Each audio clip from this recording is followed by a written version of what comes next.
this is Artie Faith. Welcome back to my YouTube channel. So for today's video guys, ay nagluto ako ng Tuna Kimchi Fried Rice or kung sa Korean, tinatawag nilang Tuna Kimchi Bukumbap. So if interesado kayong malaman kung paano ko ito niluto, just please keep on watching.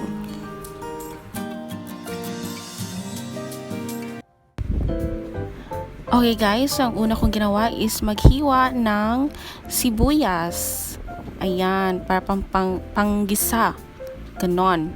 Maggisa tayo ng sibuyas at saka ahos, garlic. Yan, dinikdik ko muna, tapos binalatan, tapos ayun, hiwain, ganon. Ang hirap magtagalog ba? Yan, i-cut lang natin, slice lang natin, tapos i-mince. Basta kung ano na lang yung cuts dyan, may magagamit lang naman tayo. Alright. Pagkatapos na, kuha muna ako ng century tuna para gamitin natin sa ating fried rice.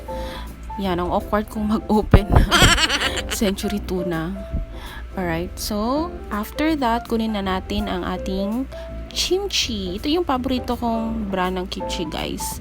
Locally made lang daw to. And then, yan ang ating mga ingredients. We have sesame oil and pepper and asin. And then, yan, open na natin ang ating kaha. Then, lagyan na natin ng konting oil.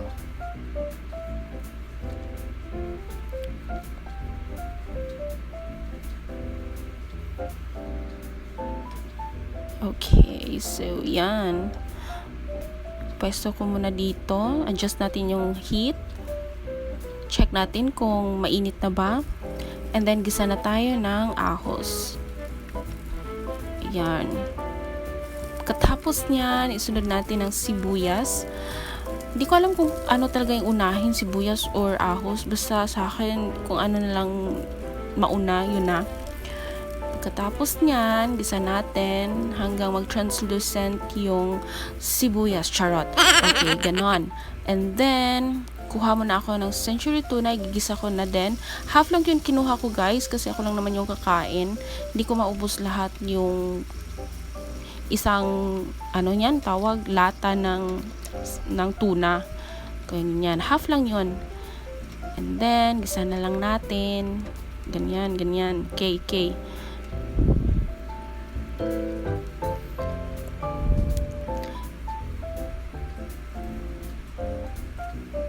So, maghintay lang tayo, no?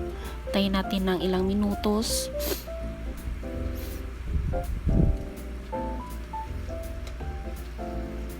Tapos, yan. Ikukuraw-kuraw mo na para maluto. So, mabango na yan, guys. Mabango na yan. Sobra. Tapos, ano bang tapos nito? Anong kasunod? Ayan. Iyabo na natin ang ating kimchi. Ginunting-gunting ko pala yung kimchi, guys. Alright. So, ginisa na lang natin yung kimchi. Super mabango na yan. As in. Kung alam nyo lang. Char. Kaya adjust lang tayo sa heat na para hindi masunog yung niluto natin. Ako dito tansya-tansya lang talaga yung pagluluto ko eh.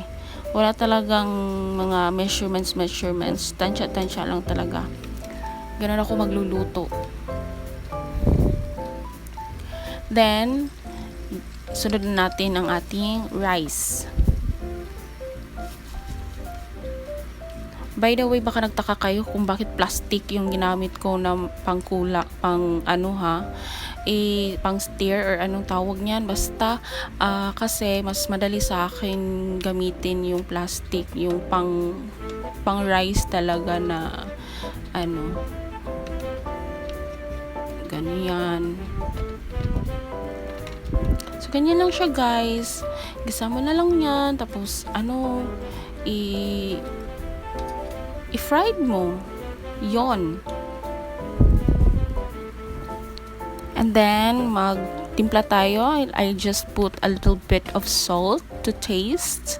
And then after that, nilagyan ko rin ng pepper, ground pepper. And then after that, meron na tayong sesame oil.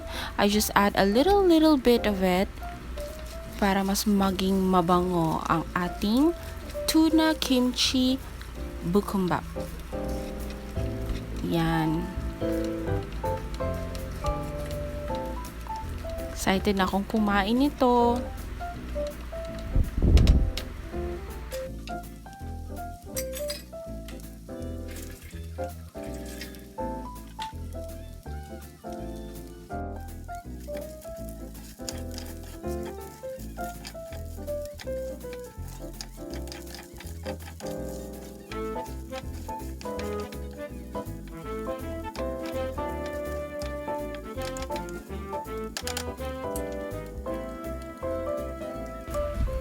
So, yan na guys. So, ito na siya. I just turn off the heat.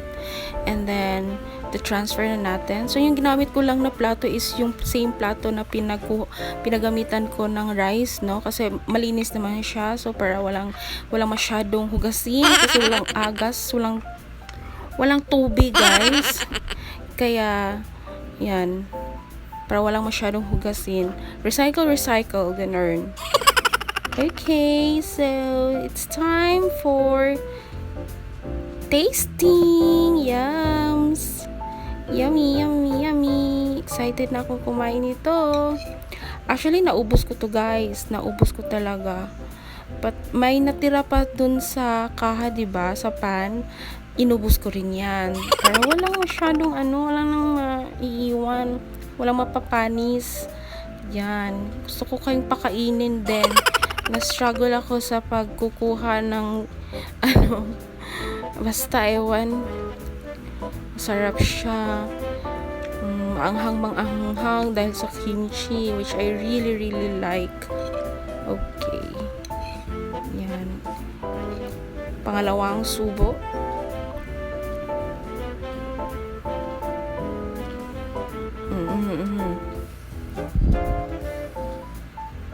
Yan, sarap.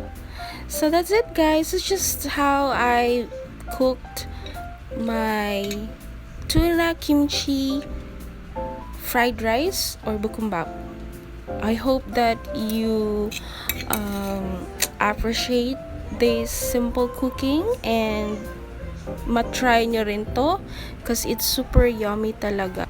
And that's it. I hope that you had fun watching this video guys, and also you tried this. Don't forget to like this video, subscribe to my channel, and hit that notification bell beside it to get notified once I upload new videos. Bye! Annyeong!